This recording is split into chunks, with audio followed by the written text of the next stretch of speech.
O, yan, nandito na po tayo uli sa bukid. Medyo malinis-linis na ng kaunti dito. O, linis na, ano. Ayun, o. Dito sa area na to medyo malinis na. Dati madamo pa dyan, o. Malinis na. Ayan pa, lilinisan pa natin doon. Wala tayong dalang be? Wala. Lighter ano para masunog. Ito, medyo malinis na rin yung sa tabi ng ilog. Ha? Are, pwede na? Oh, may mga talbos na yung aming tinanim na kamuting kahoy. Ayan o. Oh, pwede lang talbosan yung kamuti pero ano pa siya? Sariwa pa. Nakakatuwa. Oh. 3 weeks pa lang tong ano. 3 weeks pa lang itong aming kamuting kahoy. O may talbos na agad. Magtatanim pa kami ng sitaw, saka malunggay at konting kamuting kahoy uli.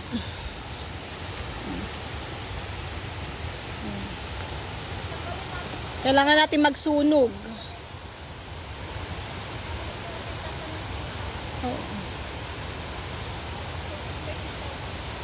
O, di ba hindi na nila masugahan ng kalabaw? Ayan. Kami lang muna ang maglilinis at magtatanim. O, mag-hi ka naman. Hi!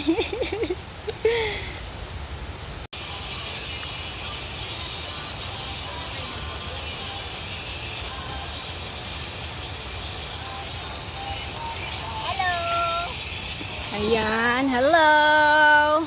At kasama nga namin ang aming little prinsesa. Hi, Georgia! Hello, hello! Hello, Ate Trixie! Hi! Georgia? Oh. Bising-bising magtanim ang ating kapatid. Oh. Nagtatanim siya ng sitaw. Gano'ng katagal ang sitaw, be? Tingnan natin after a month.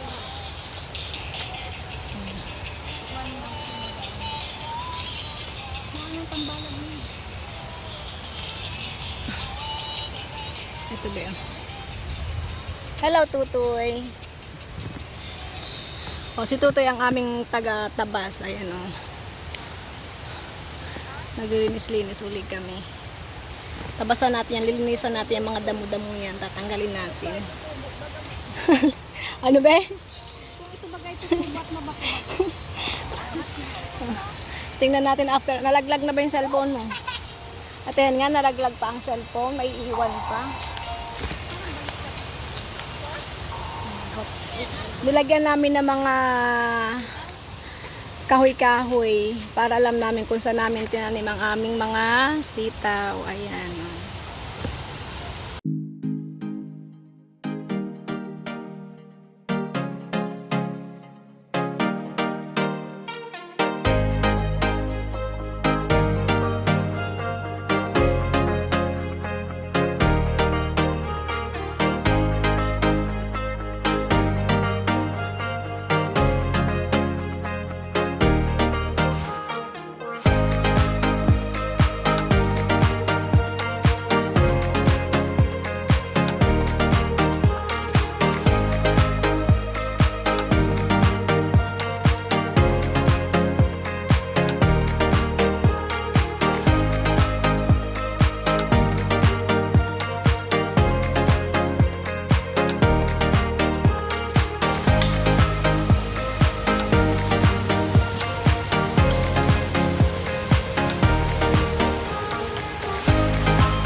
ka muna.